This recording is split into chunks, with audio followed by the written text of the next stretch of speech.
자, 여러분 반갑습니다. 자, 이번 시간에 이제 마지막 강의가 될 것 같은데요. 자, 지난 시간에 우리가 전두환이 이제 당선되는 이 장면까지 이제 살펴봤습니다. 자, 그러면은, 자, 교재는 98쪽이라고 할 수 있겠고요. 1981년, 자, 가봅시다. 1981년도에요. 자, 여기에 있는 전두환이, 자, 다시금 당선되어서, 자, 지금 올라와 있는데, 이때 전두환 정부에서요, 여러분들, 자, 기억할 만한 게 뭐냐면, 통치 방식에서,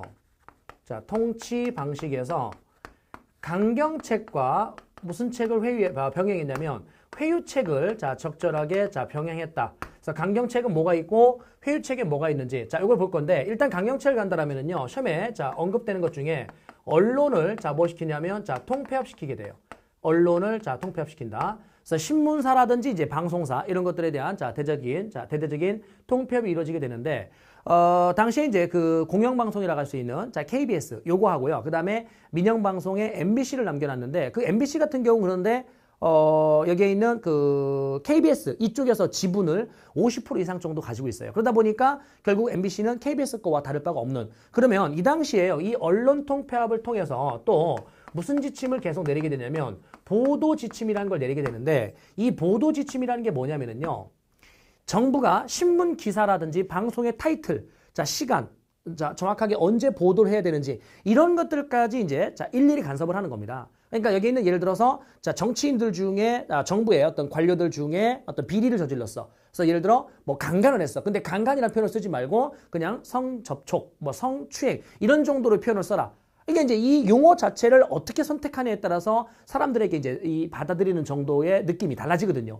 근데 심지어 이제 이 언론의 어떤 그 기사들을 삭제를 강요하는 겁니다. 자, 이런 내용 쓰지 마세요. 이런 식으로. 자, 이게 바로 보도 지침이라고 할 수 있겠고요. 또 강경책에는 80년도에서 이제 1년 정도 운영이 됐었던 건데 뭐가 있냐면 이제 삼청교육대라는 게 있었어요.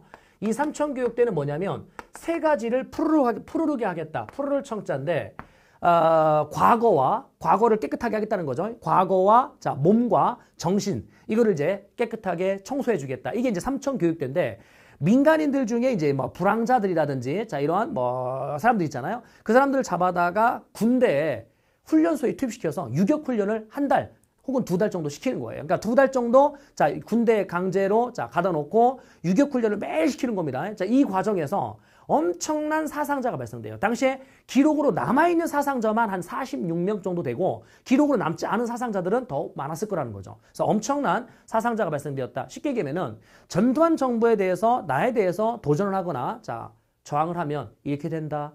라는 겁니다. 그래서 당시에 원래 삼청교육대의 취지는 뭐냐면 불황자들, 자 그들 아니면은 자 건달, 정치 깡패, 뭐 이런 사람들을 잡아다가 이제 교육하겠다 이거였었는데 무고한 사람들을 더 많이 잡아가요. 그러니까 민간인들을 그냥 마구잡이로 잡아가가지고 자 인원수를 막 채운 거죠. 그 과정에서 많은 사람들이 희생이 되었고 이는 결국 정부에 대한 저항을 하면 이렇게 됩니다라고 이제 위화감을 또 심어주는 거죠. 아무튼 삼청교육대. 그 다음에요. 자, 강경책. 자, 이 정도 일단 말씀드리고요. 자, 회유책을 한번 가볼까요? 회유책을 하게 되면은요. 자, 3S 정책이라는 걸 쓸 건데, 이 3S 정책이라는 게 뭐냐면, 3S 정책이죠? 스포츠.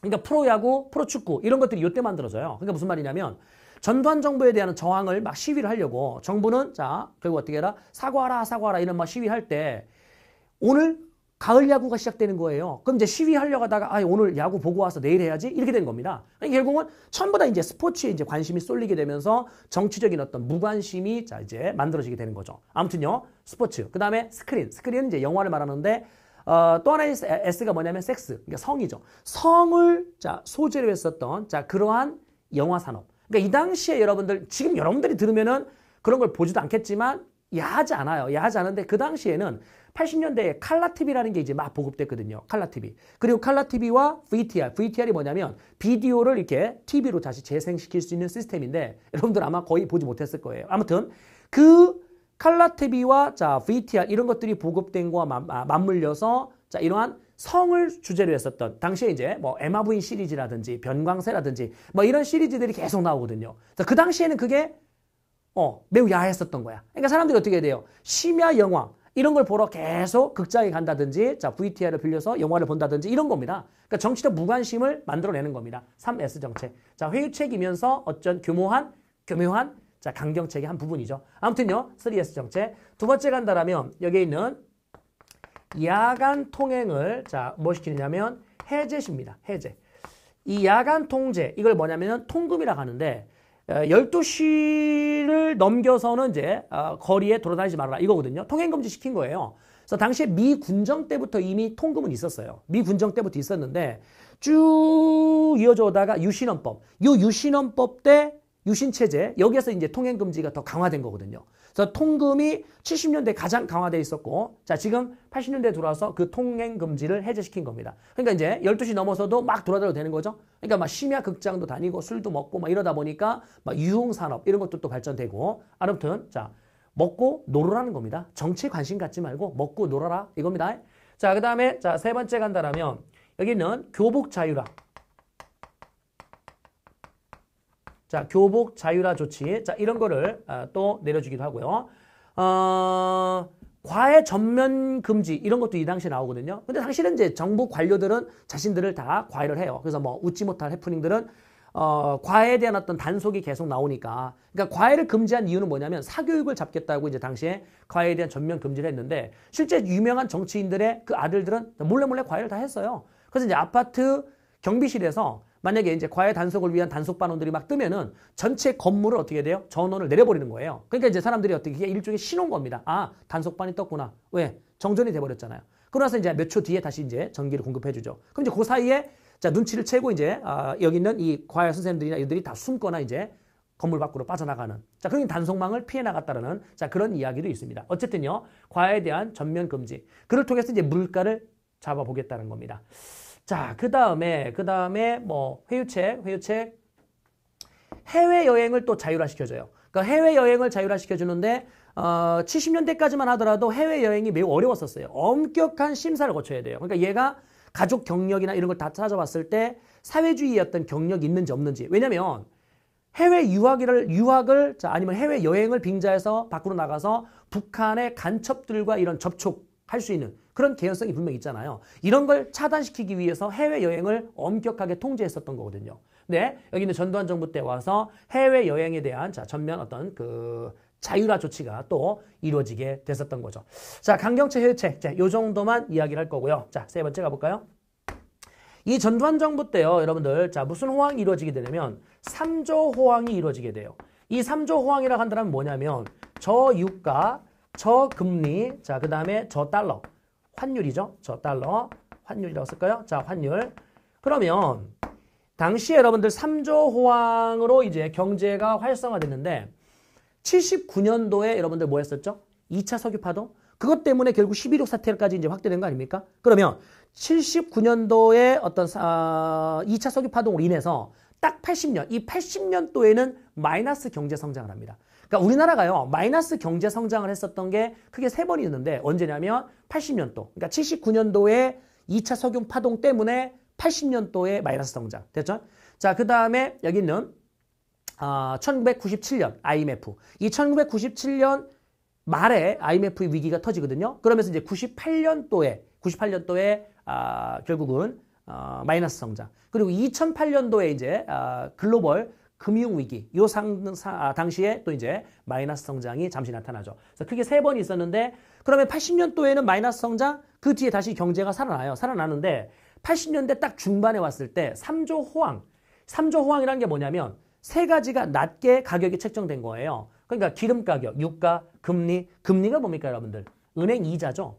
이자가 낮아요. 그러니까 이자율이 낮다 보니까 기업들의 입장에서는요, 은행에서 돈 빌려오는 게 부담감이 없어요. 이자가 워낙에 싸니까. 그러니까 이제 돈을 엄청나게 빌려다가 그 돈을 가지고 계속 굴리는 거죠. 건설 사업이라든지 이런 걸 하는 겁니다. 그럼 건설 사업을 계속 하게 되면은 자, 경제가 어떻게 돼요? 활성화되죠. 왜냐면 일자리가 창출되고 자, 소비가 촉진되고 이러다 보니까. 그래서 이 3조 호황을 통해서 경제의 자, 호황이 자, 80년대 중반에 있었다라는 거 확인해 주시면 되고요. 네 번째 간다라면 이 전두환 정부 때요. 자, 북한과 접촉을 하는데 그때 자, 무슨 가족이 처음 상봉이 되냐면 이산 가족 상봉이 자, 최초로 실시가 될 거예요.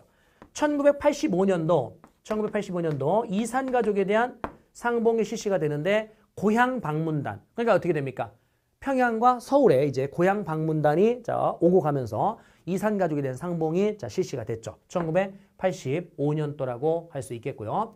여러분 전두환의 임기는 여러분들 몇 년이었습니까, 여러분들? 자, 7년이었었죠. 그럼 7년이니까 자, 이제 대통령으로 바뀌는 시점은 88년도에 바뀌면 됩니다. 그런데 1987년도에 어떤 일이 벌어지냐면 여기에 있는 박종철 자, 고문 치사 사건이 벌어져요. 자, 박종철 고문 치사 사건. 당시에 이제 이 박종철이라는 이제 학생이 시위 경력이 분명히 있었는데 박종철이 이제 시위를 어떤 뭐 노동자 시위라든지 이런 걸 주도하다가 이제 감옥에 갔다 온 적도 있었고 당시 이제 서울대에 다니고 있었는데 학교 선배가 이제 지명수배에 이제 걸린 거예요. 근데 그 지명수배에 걸린 그 인물이 지금 현재 이제 정치인이기 때문에 이름은 뭐 거명하지 않을 거고요. 아무튼 그분이 자, 그 양반이 지명수배에 걸려 있는데 경찰들이 이제 첩보를 이제 하나 들은 겁니다. 박종철의 하숙집에 그 선배를 하룻밤 재워줬다. 이런 첩보. 그러니까 결국은 이제 경찰이 그 선배를 잡기 위해서 여기 있는 박종철을 이제 끌고 간 겁니다. 연행을 해서 선배 어딨어? 라고 이제 그들을 막 조사하는 과정에서 이제 고문을 자행한 겁니다. 이 당시에 여러분들 고문은요, 자, 비일비재했었던 겁니다. 누구나 다 알고 있는, 자, 그런 암묵적인 비밀이었었던 거죠. 아무튼요, 고문을 했는데 물고문을 한 겁니다. 그래서 물고문을 해가지고 결국, 자, 폐에 물이 가득 찼고 죽음에 이르게 됐는데, 이 당시에 박종철 고문치사 사건을 정부는요, 어떻게 이제 은폐하려고 했었냐면, 최근에 나온 영화에 1987이라는 영화에서 보신 대로, 예, 실제 있었던 거예요. 그러니까 막 조사를 하다가 하도 답변을 안 해가지고 답답하니까 책상을 탁 하고 쳤대요. 답 좀 해! 라고 이제 책상을 탁 하고 쳤더니 깜짝 놀라서 하고 이제 심장마비로 죽었다. 이런 말도 안 되는 이야기로 이거를 사건을 덮으려고 했었던 겁니다. 그만큼 자신 있었던 거예요. 뭐가 자신 있었던 거예요? 언론을 다 통제하고 있었기 때문에 이게 가능했었던 겁니다. 그럼 이 사건뿐이었겠습니까? 그 전에도 엄청난 많은 사건들이 있었을 것인데 언론을 정부가 완전하게 보도지침 이런 걸로 통제하고 있었기 때문에 가능해 왔었던 거라는 겁니다. 그런데 당시에 이제 박종철 고문치사 사건의 현장에 이제 왔었던 죽음 뒤에 이제 의사가 왔었는데 이제 살리기 위해서 왔었던 거죠. 근데 와보니까 이미 죽은 거란 거죠. 늦었다라는 거죠. 근데 나중에 자, 어떻게 됩니까? 현장에 물이 흥건하게 젖어 있었다. 그리고 부검을 했었을 때 자, 여기 있는 폐에 물이 가득 차 있었다. 이런 거에 대한 일종의 양심 고백 같은 걸 한 겁니다. 그러면서 자, 이건 분명히 어떻게 돼요? 심장마비로 죽은 게 아니라 고문에 의한 죽음이다. 라고 하면서 여기에 대통령을 직선제로 가야 된다. 직선제 요구의 자, 시위가 더욱더 거세지는 하나의 또 계기를 만들어요. 그러니까 일개 경찰관이 자, 지금 결국은 자, 3명을 구속해서 꼬리를 잘라요. 근데 경찰관 3명이 이제 꼬리 역할을 하고 이제 감옥에 들어갔는데 억울한 거죠. 내가 한 게 아니라 위에서 시켜서 한 거 아닙니까? 그리고 그 현장에는 나만 있었던 게 아니라 즉 3명만 있었던 게 아니라 더 있었는데 우리들만 자, 지금 감옥에 들어간 거니까 억울한 겁니다. 그러니까 걔네들이 계속 어떻게 돼요? 자, 우리 억울하다. 이런 거를 이제 외부에 알리기도 했고요. 얘네들의 상급자의 상급자. 그럼 공무원의 가장 우두머리는 누굽니까? 그렇죠. 대통령 아닙니까? 그죠? 국가기관. 그러면 여기 있는 이 대통령의 윗물이 흐리니까 아랫물이 흐린 거거든요. 그러니까 윗물이 자, 이런 걸 계속 묵인해 주니까 자, 묵인 이런 것들을 자행했었던 거거든요. 결국은 우리들은 대통령을 자, 직선제로 뽑고 싶다. 이런 겁니다. 그래서 직선제 요구 시위는 그전에도 있었겠지만 자, 여기 있는 박종철 고문치사 사건을 기점으로 해서 직선제 요구 시위가 더욱더 뭐 되었다는 거예요? 예, 한층 고조가 됐다는 겁니다. 그랬더니 정부는 뭐라고 그랬냐면 됐어. 나는 바꿀 생각이 없어. 4월 13일 날 4.13 호원 조치를 내려요. 그럼 4.13 호원 조치라는 게 뭐냐면 기존의 헌법을 계속 수호하겠다. 기존의 헌법을 계속 보호하겠다. 헌법을 바꿀 생각이 없다. 이런 겁니다. 그럼 4.13 호원 조치 이후에 계속해서 우리는 직선제 요구 시위를 자, 벌이게 됐고 이 시위 과정에 자, 6월 10날 자, 대규모 범국민 대회를 그러니까 헌법을 개헌하기 위한 자, 범민족 국민 대회를 이제 개최하려고 했는데 그 전날 6월 9일 날 여기 있는 연세대, 이 연세대 시위에 참여했었던 이한열, 이 이한열이라는 학생이 자, 이한열의 자, 부상, 최루탄을 맞고요. 의식을 잃어요. 치료탄 맞고 의식을 잃었고 나중에 이제 병원에 옮겨졌으나 결국 의식을 회복하지 못한 상태에서 결국 사망에 이르게 되는데 여러분 시험 문제에서요. 학생 시위, 그러니까 학생들 이름이 우리 3명이 나올 건데 지금 보면 이한열 열사, 그 다음에 박종철, 그리고 앞에 누가 있었냐면 4.19 혁명, 이거였던 기폭제가 됐었던 김주열이라는 학생. 그래서 학생 이름 김주열, 박종철, 이한열. 이렇게 3명은 이름을 꼭 기억을 해두시고요. 이한열의 부상, 사망. 이에 결국은 시위가 더욱더 고조가 될 건데, 이를 우리가 무슨 민주항쟁? 6월 항쟁, 6월 민주항쟁이라고 이제 표현을 하죠. 그럼 6월 민주항쟁 이것이요. 6월 10날 범국민대회를 기점으로 해서 계속 시위가 확산이 되는데 당시에 일반 시민들까지 이 시위에 대거 동참을 합니다. 그러니까 이제 지나다니는 버스에 타고 있는 승객들도 창문을 열고 구호를 외쳐줬고 그 다음에 여기 있는 이제 회사 건물 빌딩에서 창문을 열어놓고 거기에 두루마리 휴지를 이렇게 날려주면서 시위에 함께 동참한다는 의사를 표현하기도 하고 같이 구호도 외쳐주고 그래서 넥타이 부대라는 표현을 또 쓰기도 하는데 넥타이 부대가 뭐냐면 일반 직장인들이에요. 직장인들이 아침에 어떻게 됩니까? 출근할 때 30분 먼저 출근해서 미리 부진하게 출근해서 시위를 30분 정도 해주고 이제 시간 맞춰서 회사에 갑니다. 그래서 일을 막 보다가 점심 무렵에 점심을 빨리 먹고 남는 시간 동안 또 시위에 함께 동참을 해주고 이런 어떤 넥타이 부대들과의 동참. 그러다 보니까 6월 민주항쟁에서 당시에 정부는 6월 29일 6.29 선언이라는 걸 발표해요. 그럼 6월 29일에 6.29 선언 이걸 통해서 무슨 제 선언을? 직선제의 개헌을 받아들이겠다. 그래서 직선제를 뭐 하겠다? 수용하겠다라고 이제 발표를 했었던 겁니다. 그럼 이 직선제 수용 이거에 기반을 두고 몇 차 개헌이 이루어지게 되냐면 9차 개헌이 이루어지는데 이 9차 개헌이 현행헌법입니다. 그러면 지금 현재 현행헌법이라고 할 수 있는 9차 개헌은 대통령 중심제이고요. 임기는 5년입니다. 그리고 대통령은 딱 한 번만 해야 됩니다. 그 다음에 대통령은 뭐로 가야 된다? 직선제로 가죠. 이게 중요한 포인트죠. 됐죠? 대통령은 직선제로 간다는 거. 이게 하나의 중요한 포인트. 대통령 임기를 쌤이 한번 얘기해 줄게요. 임기를 가면은요. 대통령의 임기는 4년. 여러분 국회의원은 다 4년입니다. 국회의원은 재헌국회만 2년이고요. 그러니까 국회의원은 재헌국회만 2년이고 그 다음부터는 다 4년이다. 이러시면 되고요. 대통령입니다. 지금 쓰는 거는 4년. 6년, 7년, 5년. 되나요?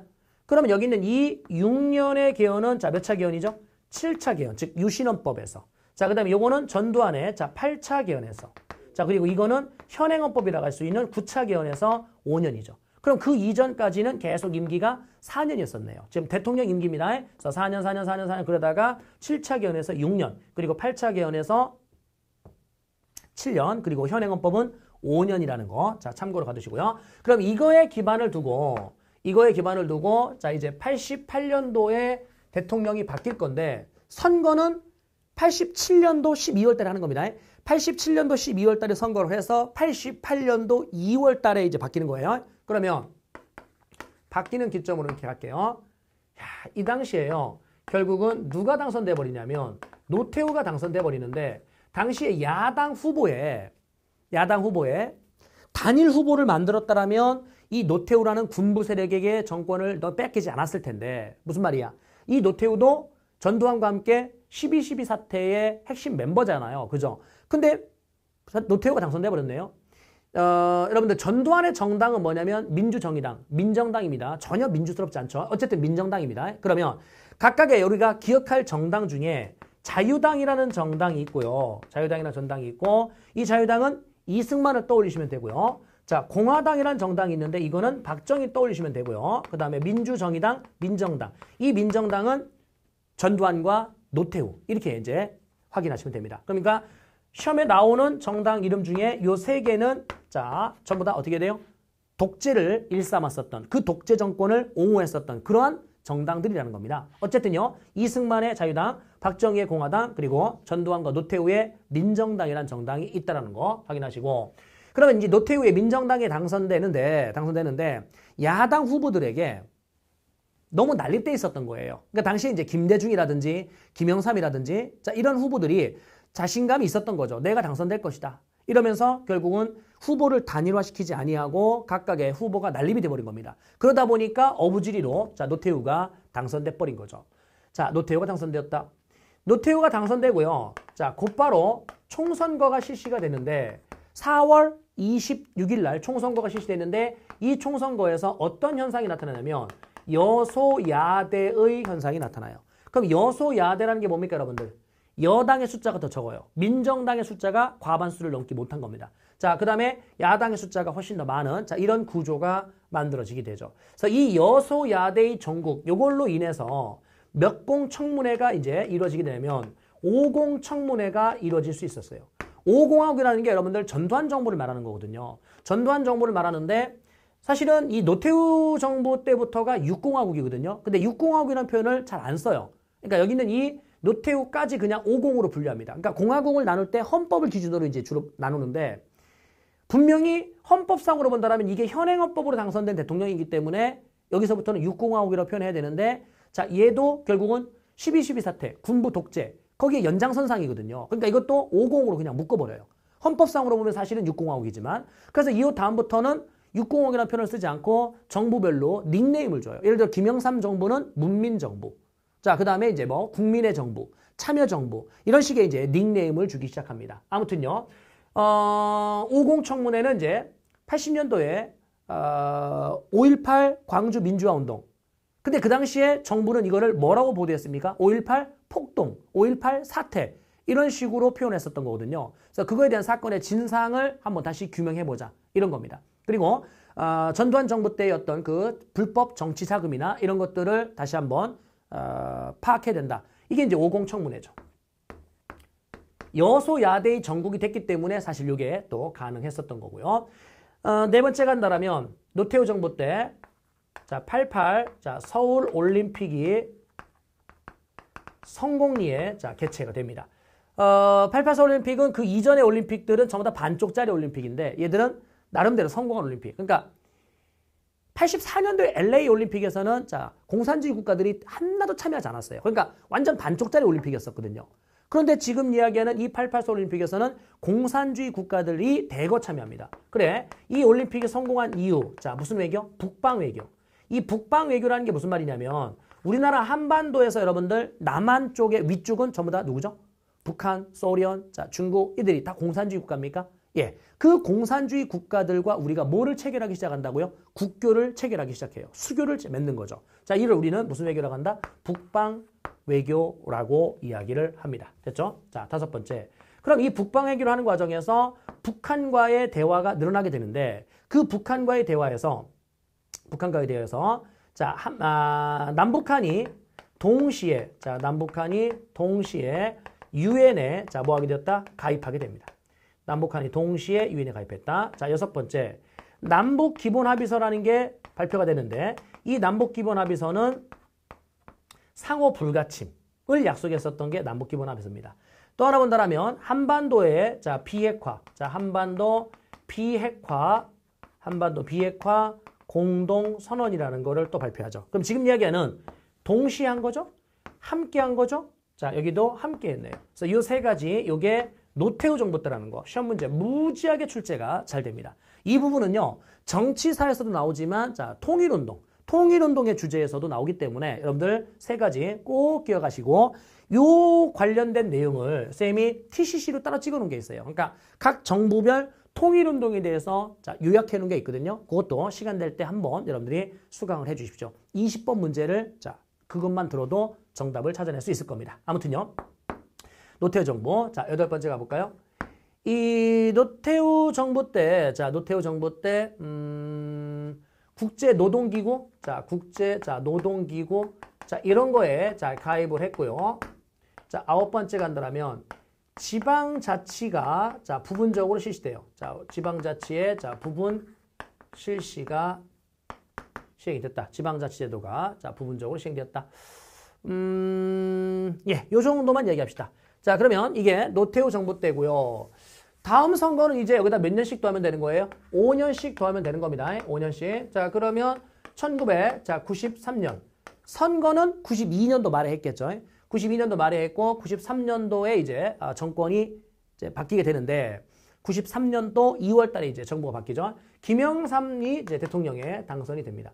자, 김영삼이 당선이 됐는데 여기서요. 이 김영삼 후보가 대통령으로 당선되기 위해서 자, 92년도에 뭐 하게 되냐면 3당 합당을 해요. 3당을 합당을 하는데 지금 노태우의 자, 정당도 있을 거고 민정당 그죠? 그다음에 여기에 있는 자, 김종필 이 김종필도 자, 정당을 가지고 있고 김영삼도 정당을 가지고 있는데 이들이요. 김영삼을 중심으로 해서 이렇게 자, 뭐예요? 3당 합당이 된 겁니다. 요 3당 합당을 통해서 결국은 당선이 된 건데 실제 그 당시에요. 이 김영삼 밑에서 정치의 어떤 그 경험을 쌓고 있었던 게 누구냐면 노무현이거든요. 근데 노무현이 여기 있는 김영삼 밑에서 정치를 막 배우고 있는데 실망을 한 겁니다. 왜요? 이 쓰레기들과 손을 잡았잖아요. 그럼 쓰레기들과 이렇게 손을 잡는 모습을 보고 독재 정권에 자, 달라붙는 모습을 보고 실망입니다. 이게 된 겁니다. 근데 이제 김영삼이 내세운 논리는 뭐였었냐면 쓰레기를 잡으려면 즉 뭐죠? 호랑이를 잡으려면 호랑이 굴에 들어가야 된다. 라고 이제 이야기를 하면서 3당 합당을 한 겁니다. 그래 결국은 자, 김영삼이 자, 당선이 됐죠. 당선된 이 초반에는요. 엄청난 지지율을 자, 자랑하게 돼요. 그러니까 지지율이 급상승하게 되는데 뭐라고 그랬죠 아까? 호랑이를 잡으면 호랑이의 굴에 들어가야 된다. 전직 대통령들을요. 다 구속해 버려요. 그럼 전직 대통령들을 자, 결국은 뭐 하는다? 구속을 하는데 전두환과 자, 여기에 있는 노태우 이들이 자, 결국 불법 정치 자금 자, 이런 것들을 이제 축적했다라는 혐의로 이제 구속이 됐죠. 물론 나중에 자, 곧바로 석방을 해줍니다. 어쨌든 이제 구속이 됐고요. 두 번째 간다라면 김영삼 정부 초반에 뭘 하게 되냐면 군부 내에 사조직을 전부 다 철폐시켜요. 아웃. 이 전두환과 노태우가 11기생. 그래서 뭘 가지고 있었습니까? 하나회라는 모임을 가지고 있었잖아요. 그딴 것들을 전부 다 없앤 겁니다. 그 다음에 네 번째 간다라면 무슨 실명제를 할 거냐면 금융실명제를 할 거예요. 이게 시험에 잘 나오죠. 금융실명제. 금융실명제는 결국은 자, 뭐 한 겁니까? 불법 정치 자금을 원천 차단시키겠다는 겁니다. 그러니까 이 당시에는요, 여러분들 은행 거래를 할 때 은행 거래에서 자기 실명이 아닌 차명으로 저 개똥이라고 통장을 하나 만들어주세요. 그럼 개똥이라고 통장을 만들어주는 거예요. 그럼 나중에 거기에 불법 정치 자금이나 이런 것들이 막 들어가도 이거를 잡아낼 수가 없는 겁니다. 그러다 보니까 은행 거래는 이제 반드시 어떻게 돼요? 본인의 실명으로 거래해라. 이게 금융실명제거든요. 그러니까 금융실명제는 경제 질서를 바로잡겠다. 그러니까 부패와 관련된 그런 불법 정치 자금들을 차단시키겠다. 이러한 어떤 취지를 함께 가지고 있었던 게 금융실명제입니다. 됐죠? 자, 다섯 번째 간다라면 여기 있는 자, 역사 바로 세우기. 자, 역사 바로 세우기 운동으로 뭐 하게 되면 과거사 진상조사위원회. 과거사에 대한 진상조사위원회 이런 걸 설치했고요. 또 역사 용어를 변경합니다. 역사적인 용어를 변경하는데 국민학교. 여러분 국민학교가요. 좋은 뜻이 아니에요. 이 국민학교란 뜻은 1941년도에 일본이 총독부가 국민학교령이라는 걸 만들었는데 국민학교는 뭐를 줄임말이냐면 황국신민학교 이걸 줄임말이에요. 그래서 일본 천황의 나라에 신민이 되어라. 신민이라는 건 뭐냐면 여러분들 권리는 없고 의무만 다해야 되는 사람을 우리가 신민이라고 그래요. 그래서 이걸 우리가 줄여서 국민학교라 한단 말입니다. 됐죠? 그러니까 TV나 이런 데 나와가지고 본인이 이제 나이 좀 드셔서 분명히 그분들이 이제 다녔을 때는 국민학교를 불렀겠죠. 그렇다고 해서 그걸 굳이 국민학교를 다녔습니다라고 어디 국민학교를 다녔습니다라고 표현할 필요 없어요. 그거 초등학교로 바꿔놨으니까. 그래서 국민학교라는 이 표현을 무슨 학교라고 지금 바꾸는 거라고요? 초등학교. 그래서 국민학교라는 표현 자체가 이런 안 좋은 의미였었구나 라는 걸 여러분들이 한 번 더 알아두실 필요가 있다는 거죠. 자, 아무튼요, 초등학교. 그 다음에 세 번째 간다라면 역사 바로 세우기의 일환으로 총독부 건물을 철거합니다. 자, 이 총독부 건물을 철거하는데요. 조선 총독부 건물, 자, 얘를 총독부 건물을 철거하는데 일본 식민 통치의 통치기구였었잖아요. 근데 이 통치기구였었던 총독부 건물을 이 당시에 우리는 뭐로 쓰고 있었냐면 국립중앙박물관. 부끄러운 일이죠. 국가의 자, 주요 자, 문화재, 보물, 막 이런 것들을요. 전시해 놓은 박물관으로 쓰고 있었던 거예요. 일본의 식민 통치 기구를. 자, 그러니까 이거 당연히 없애는 게 맞죠. 없애는 게 맞는데 그래서 총독부 건물을 자, 뭐 할 거냐면 철거할 건데요. 이거를 외곽으로 옮기려고 했었어요. 다른 곳으로 옮겨서 왜냐면 보존 가치가 있기 때문에 옮기려고 했는데 이걸 해체하는 과정에서 일본이 야 그거 어차피 해체할 거면 그거 다 일본으로 돌려보내주면 안 되냐? 일본의 입장에서는 과거 자기들의 식민 지배를 했었던 어떤 상징적 건물이잖아요. 또요. 그죠? 그러니까 자기들이 가져가겠다는 겁니다. 그 자꾸 이제 외교적으로 달라고 달라고 하니까 자 김영삼 대통령이 이게 화가 난 거죠. 그래서 뭐 해버린 거예요? 그냥 폭파해버려요. 그러니까 처음에는 해체를 하다가 중간에 이제 완전하게 그냥 폭파를 해버리죠. 그래서 총독부 건물을 자, 뭐 했다는 거? 철거했다. 근데 여기서 또 선생님은 이제 이것 때문에 뭐 지지율이 또 한층 높아지긴 하는데 한계점 중에 하나가 뭐냐면 이게 분명히 박물관이었었잖아요. 그럼 이게 박물관이었었으니까 그 안에 있는 보관되어 있는 많은 문화재들을 그럼 어디로 갈 겁니까? 어디로 갔을까요? 창고로 간 거예요. 아, 선생님, 용산 국립박물관 만들어졌잖아요. 그건 나중에 이제 오픈한 거잖아요. 이게 말하고 싶은 게 뭐냐면 이거를 철거하는 거 좋다. 이거 잘한 거라는 거야. 했는데 일단 그러면 이 안에 있었던 거를 다른 곳으로 옮길 수 있는 그렇죠. 새로운 박물관을 먼저 만들어 놓고 박물관이 다 완성되는 시점에서 이 안에 거를 다 옮기고 난 다음에 얘를 해체하든 폭파하든 그랬어야 되는 거죠. 근데 이거를 옮기는데 시간이 너무나 많이 걸릴 것 같으니까 새로운 건물을 짓는데 시간이 많이 걸릴 것 같으니까 결국은 창고에다가 쌓아놓고 얘를 먼저 없애버리고 이 건물을 새롭게 용산박물관이 건설이 되고 오픈이 되는 거는 나중에 노무현 정부 자 이쯤에 가서야 노무현 정부 이쯤에 가서야 이제 용산박물관 이것들이 오픈된다는 겁니다. 그러니까 말하고 싶은 건 자기의 임기 내에서 임기가 5년이잖아요. 그러니까 지금까지 대통령들의 자 한계점 중에 하나가 뭐냐면 임기 내에 뭔가의 업적을 꼭 만들어내고 싶어 하는 겁니다. 그러니까 나중에 이제 교과서에 한 줄 실리든 말든 그런 거를 기대해서 그런 건지 모르겠지만 업적을 너무나 조급하게 그러니까 이제 어떤 장기적인 안목을 가지고 시행해야 되는 정책도 분명히 있다는 거죠. 대표적인 이제 교육 정책이라든지 이런 것들. 그러니까 지금 수능이 시작된 지 자 93년에서 이제 수능이 지금까지 쭉 이어져 왔는데 그 과정에서 수능과 관련된 이러한 어떤 교육제도의 개편이 거의 매년 한 번씩 이루어지다시피 이루어졌다는 거죠. 그러니까 정권이 바뀔 때마다 항상 바뀐다는 겁니다. 교육제도가. 그래서 그런 부분들은 자기의 꼭 업적으로 남기려 하지 말고 좀 더 장기적인 안목을 가지고 자, 계획을 수립하고 정책을 시행하는 게 국가 전체의 발전에 이득이 되지 않을까라는 생각이 듭니다. 아무튼요. 총독부 건물을 자, 철거했다. 예, 역사를 바로 세우기 위한. 자, 6번째 간다라면 이 김영삼 정부 때 WTO 체제. 이 WTO 체제가 자, 출범이 되는데 WTO 체제 이게 뭐냐면 월드 트레이드 오거니제이션 세계무역기구입니다. 세계무역기구인데 이 세계무역기구에서는 정부가 무역에 대해서 자, 규제하지 말아라 이런 거거든요. 그러니까 쉽게 얘기하면은 우리나라가 자, 칠레에 자동차를 팔아먹고 자, 냉장고를 팔아먹었다라면 칠레에서 그들의 농산물을 반드시 너희들은 의무적으로 사줘라. 그래서 그 할당량을 주는 거거든요. 그러니까 수출을 했으면 그에 상응하는 수입을 해라는 겁니다. 그러니까 무역을 좀 더 원활하게 하기 위한 자, 그러한 기구 역할을 했던 게 세계무역기구인데 이걸로 인해서요. 우리나라는 자, 무슨 물에 대한 농산물에 대한 자, 시장 개방 압력이 자, 계속 커져 왔었던 겁니다. 90년대 초반의 모습이라고 할 수 있겠죠. 자, 7번째. 이 김영삼 정부 때요. 북한의 김일성과 남북 정상회담을 약속을 해요. 그럼 남북 정상회담을 최초로 자, 약속을 했는데 이 약속이 결국은 실행되지 못합니다. 누가 죽어버렸냐면 김일성이 1994년도에 갑작스럽게 죽으면서 남북 정상회담은 자, 약속만 된 거고 실현되지는 못했다. 그럼 최초의 남북 정상회담은 김대중 정부 때입니다. 됐죠? 자, 4번째. 여기에 OECD에 이제 가입을 하는데요. 이 OECD에 가입했을 때, 이 OECD는 경제협력기구, 쉽게 얘기하면 전 세계에서 좀 잘 나가는 나라들, 경제적으로 좀 선진국, 이런 나라들이 이제 가입하는 게 OECD거든요.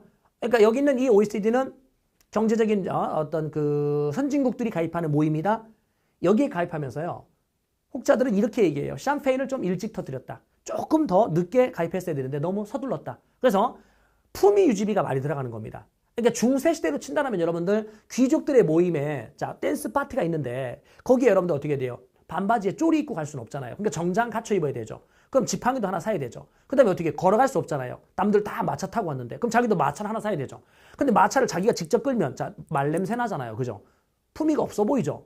그러니까 어떻게 돼요? 마부를 또 고용해야 되네. 그러면서 나름의 품위 유지비가 들어간다는 겁니다. 그래서 외화 지출이 많아진 거예요. 물론 그 이전에 정경유착의 고리가 자, 너무나 심화되어서 부실한 기업들이 많았기 때문에 자, 여기 있는 금융위기의 자, 여러 요인 중에 하나가 됐지만 혹자들은 OECD에 가입하면서 외화 지출이 많아졌다. 그래서 무슨 F의 하나의 요인으로 작용되었다? IMF의 위기의 원인으로 자, 이 OECD 가입 이걸 이야기하기도 한다는 겁니다. 아무튼요. IMF의 금융위기 1997년 말에 IMF의 금융위기가 불어닥치게 됩니다. 그래서 IMF의 위기는 김영삼 정부 때예요. 그러면 이제 5년을 더해보세요. 5년을 더하면 자, 몇 년도에 바뀌면 됩니까? 그렇죠. 98년도에 바뀌면 되죠. 선거는 97년도 12월 달에 했겠죠. 97년도 12월 달에 했을 것이고 1998년도 2월 달에 자, 누구로 바뀐다고요? 김대중 대통령으로 이제 바뀌게 되죠. 자, 김대중 대통령이 당선돼서 올라왔을 때 자, 이때 김대중 대통령은 무슨 F의 위기를 극복하기 위한 노력을 해야 됩니까? IMF의 위기를 자, 극복하기 위한 노력들을 해야 되겠죠? 그래서 요거 먼저 가볼게요. 노사정위원회를 설치합니다. 자, 노사정위원회. 이 노사정위원회라는 게 뭐냐면요. 노동자와 사용자와 정부. 사용자는 사장님들 말하죠. 자본가들. 그러면 노동자와 사장님들과 정부가 머리를 맞대고 이 위기를 함께 대응해서 극복해보자. 이런 거예요. 그러면서 뭐 했냐면 자, 부실한 자, 기업이라든지 자, 부실한 자, 무슨 기관들을 금융기관들을 자, 과감하게 자, 뭘 한다고요? 구조 조정을 하는 겁니다. 그러니까 부실한 기업들은 다 이제 없애버리거나 아니면 약간 부실하지 않은 기업들과의 어떤 통폐합을 통해서 자, 없애버리는 겁니다. 금융기관도 마찬가지고요. 이 당시에 자, 외국 금융들이 엄청나게 이제 국내에 들어오는 겁니다. 그래서 금융기관에 오늘날에 여러분들 그 뭐야 제2금융권들 그러니까 뭐야 뭐 TV 광고에 나오는 자 그런 대부업체들 있잖아요.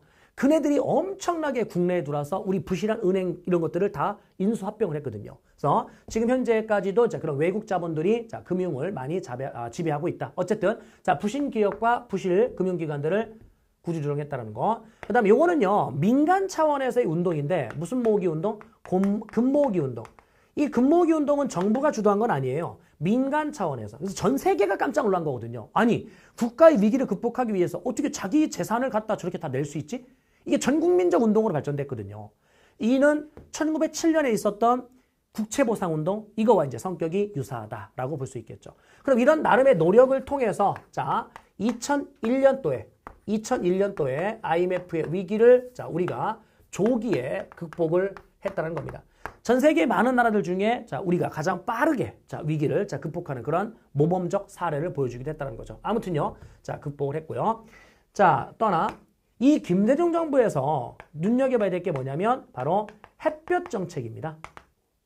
자 햇볕 정책인데 이 햇볕 정책은 자 북한에 대한 자 지원 정책인데 북한이 지금 식량 부족 이런 것 때문에 막 굶주리고 있잖아요. 추위에 떨고 있잖아요. 그들에게 따뜻한 햇빛을 우리가 자 쪼여주겠다 이런 거 아니겠습니까? 그래서 햇볕 정책을 하게 되는데 북한에는 쌀을 지원할 거예요. 자 쌀을 자 그리고 뭐가 있냐면 소떼 방북이라는 게 있었는데 자 소떼 방북 실제 소를 갖다 줘요. 그럼 정부가 준 건 아니고요.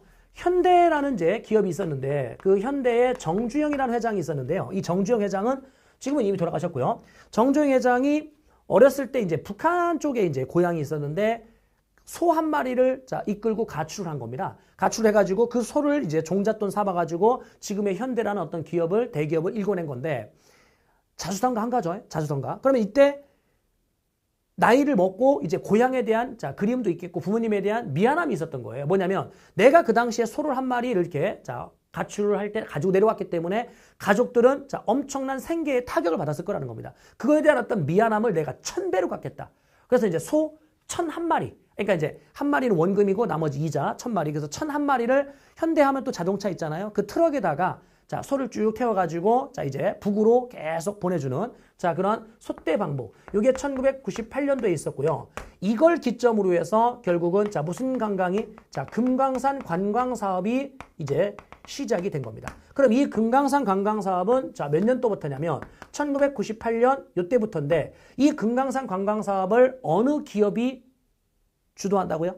현대겠죠. 그래서 현대에서 금강산 관광 사업을 자, 주도합니다. 아무튼요, 이 당시에는 이제 해로 관광이에요. 바다를 통해서 가야 됩니다. 바다를 통해서 배 타고 가야 되는 거죠. 해로 관광. 이것이 더욱더 자, 진전이 되면서 최초의 남북 정상회담이 개최될 거예요. 자, 최초의 남북 정상회담이라는 게 이제 개최될 건데, 이 정상회담이 몇 년도냐? 2000년도거든요.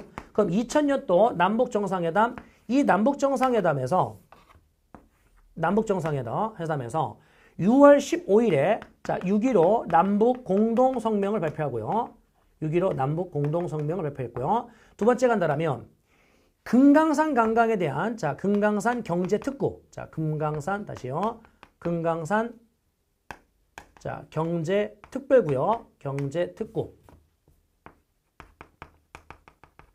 그럼 금강산 경제 특구를 지정을 하면서 뭐 하게 되냐면 여기에 있는 육로 관광이 자, 육로 관광이 시작돼요. 자, 그다음에 또 하나 뭐가 있냐면 이산가족에 대한 상설 면회소가 설치돼요. 여러분, 이산가족이요. 최초로 시행된 거는 전두환 정부 때 85년도거든요. 그때는 고향 방문단, 서울과 평양을 방문한 거고요. 여기서는 상설 면회소가 설치되었다. 자, 이제 이산가족 상봉은 어디에서 정례화되는 거예요? 금강산에서 매년 하는 겁니다. 2000년, 2001년, 2002년, 2003년. 자, 이런 식으로 금강산에서 계속해서 자, 여기 있는 이산가족 상봉이 자, 실시가 되죠. 세 번째 간다라면 자, 무슨 공단에 대한 합의가 이루어지냐면 개성공단에 대한 자, 개성공단에 대한 합의가 이루어져요. 그럼 이 개성공단에 대한 합의가 이루어졌는데 이 개성공단은 실제 오픈이 된 거는 요 다음 노무현 정부 때 이제 오픈이 되죠. 그래서 여기서 이제 착공이 된 거죠. 합의가 된 겁니다. 그래서 2000년도 6.15 남북 정상회담 여기에서 결과의 값 자, 왕별표를 해 놓을게요. 또 하나 이제 요거는 판사하지 않을 건데 여기 있는 이 김대중 대통령은 자, 무슨 평화상을 예, 노벨 평화상을 자, 결국 또 수상을 했었던 거죠. 노벨 평화상. 그 다음에 이제 5년을 더하면은, 자, 누굽니까, 여러분들? 자, 노무현 정부가 되나요? 자, 2000년인가요? 자, 2003년이네요. 그죠? 2002년도 12월 달에 선거를 해서 2003년도. 그러면, 자, 노무현 대통령이 당선돼서 올라옵니다. 노무현 대통령은요, 시험에 나오는 건 이거 하나만 기억하면 돼요. 뭐냐면, 2차 남북 정상회담. 자, 2차 남북 정상회담이 언제 있었냐면 2007년도에 있었는데, 여기에서 10월 4일 14 남북 공동 성명이라는 게 자, 이렇게 발표가 되죠. 자, 2차 남북 정상회담. 그 다음에 여러분들 자, 뭡니까? 5년을 더하면 자, 그 다음에 5년을 더하면 2008년도인가요? 네. 이명박 대통령이 자, 여기서 당선이 되죠. 이명박. 그 다음은 또 5년을 더하면은요. 자, 2013년인가요? 네, 2013년. 2013년 누가 당선됩니까? 자, 박근혜 대통령. 박근혜가 자, 당선이 되죠. 근데 이 박근혜 대통령이 임기를 5년을 채우지 못했죠? 최순실하고의 어떤 뭐 국정농단, 자, 이런 여러 가지 이유 때문에 자, 박근혜는 결국은 탄핵이 됩니다. 그래서 5년의 룰을 깨버렸네요. 그래서 5년의 룰을 깨버려서 원래 정상적으로 간다라면 2018년도에 이제 바뀌어야 되는 건데, 자, 몇 년도에 바뀌어버립니까? 2017년도에 바뀌어버리죠. 자, 여기 있는, 자, 무슨 대통령? 문재인 대통령이, 자, 이렇게 당선돼서 올라오게 됩니다. 자, 이 문재인 대통령은 뭡니까? 북한과의 어떤 정상회담을, 자, 3번이나 했죠. 그래서 3차, 4차, 5차의 남북 정상회담을 했는데, 자, 그게 뭐, 지금 현재 정부의 모습이기 때문에 시험에 출제가 되지 않을 거고요. 박근혜도 출제가 되지 않을 거고요. 이명박도 자, 그닥 출제할 게 없어요. 그래서 수능 특강에도 보면 이명박과 관련된 거에서 딱 한 줄 정도 이제 언급해 놨는데, 자, 시험 문제에 직접 나올 만한 건 없다. 그럼 누구까지를 우리가 중점적으로 보시면 되냐면, 여기에 있는 노무현 대통령 때까지를 자, 집중적으로 여러분들이 공부하시면 됩니다. 그래서 각 정부별 시기에 어떠한 사건들이 있었는지, 자, 그걸 여러분들이 자, 시기별로만 한번 쭉 읽어 놓으시면 된다라는 거 말씀드렸고요. 중간중간에요. 여러분들 경제와 관련된 거, 우리나라의 경제 발전과 관련된 거는 마찬가지로 60년대에 자, 경공업, 70년대에 중화학공업 요 부분을 선생님이 TCC로 따로 하나 찍어 놓은 게 있고요. 또 통일운동과 관련된 것도 각 정부별 통일운동의 특징 정리해 놓은 게 있을 거예요. 이게 통일운동에서는요. 남한과 북한이 뭐 한 거? 합의한 것만 나와요. 어느 한쪽에 일방적으로 발표한 거는 자, 문제에 주어지지 않으니까 그 TCC도 한 번쯤 여러분들이 자, 들어놓으시면 좋을 것 같고요. 자, 뒷장의 통일운동 예, 확인이 됐고요. 그 다음에 이제 부록편에 사진 자료들이 쭉 나와 있잖아요. 그 사진 자료에서 탑, 불상, 그 다음에 회화 있잖아요. 그래서 이게 몇 세기 건지, 그러니까 탑이라든지, 자, 불상이라든지, 회화에서 이게 어느 시대고, 그리고 조선시대의 그림에서는 15세기 그림인지, 조선 후기의 그림인지, 요것만 여러분들이 자, 구분 지어서 한 번만 더 확인해 주시기 바랍니다. 자, 그리고 뒤로 쭉 넘어가면 이제 한국사의 어떤 주요 사료가 126개 정도의 사료가 있는데, 구석기에서부터 뭐 쭉 사료들이 정리되어 있거든요. 시간 될 때 한 번쯤만 읽어보세요. 그러니까 지금 사료는 워낙에 쉽게 나오기 때문에 이 사료를 뭐 꼼꼼하게 분석할 필요까지는 없을 것 같고요. 시간 될 때 한 번 쭉 읽어보시고 특히 밑에 해설된 부분이 있잖아요. 이게 이 사료가 어떤 의미인지 그리고 이 사료는 어느 시대에 대한 설명인지 그 정도만 여러분들이 자, 파악할 수 있으면 됩니다. 맨 뒤로 쭉 넘어가게 되면은 126번의 사료에 가게 되면은 남북관계의 진전이라는 사료가 있을 겁니다. 그걸 왕별표하시고요. 이게 이제 통일운동에서 출제가 되는 자, 그런 사료들입니다. 네, 여기까지 해서 전체적으로 자, 한국사에 대한 개념을 마무리할 건데요. 한국사는요, 여러분들 발목을 잡지 않습니다. 수능을 보내주지 않습니다. 그런데 발목을 잡을 수 있습니다. 간혹. 그러니까 그런 사례들을 한두 명씩 봤단 말입니다. 그러니까 여러분들 뭐냐면 한국사 만만하게 봤다가 나중에 9월 평가원 끝나고 나서 그때 가서 막 인강을 듣지 마시고요. 1학기 때 시간 여유가 좀 있을 때 틈틈이 조금씩 꾸준히 봐두라는 겁니다. 그러니까 나중에 벼락치기로 하게 되면 2학기 때는 여러분들 시간이 절대적으로 부족하거든요. 국영수를 해야 된단 말이야. 문제도 풀어야 되고 모의고사 엄청나게 여러분들이 막 그때 풀이할 텐데 거기서 한국사를 듣고 있으면 시간을 많이 뺏겨먹는다는 거죠. 그러니까 1학기 때 자, 개념을 한 번만 돌려놓으시고 그 뒤에는 이 공부된 노트나 교재 이런 걸 가지고 자, 꾸준하게 일주일에 뭐 한 번이라든지 두 번 이렇게 짧은 30분, 40분 이렇게 시간을 잡아놓고 틈틈이 봐두시라는 겁니다. 그래서 감각을 계속 유지해야만 여러분들이 나중에 2학기 때 가서 시간 부족하다 이런 소리를 하지 않을 거야. 나중에 가서 후회하지 마시고 자, 꾸준하게 자, 공부를 해두시기 바랍니다. 대학을 보내주진 않지만 자, 발목을 간혹 잡을 수는 있다는 거 자, 말씀드렸고요. 아무튼요. 자, 수능까지 여러분들이 원하는 점수 자, 다 받아내시길 바라고 자, 좋은 결과가 있기를 바라겠습니다.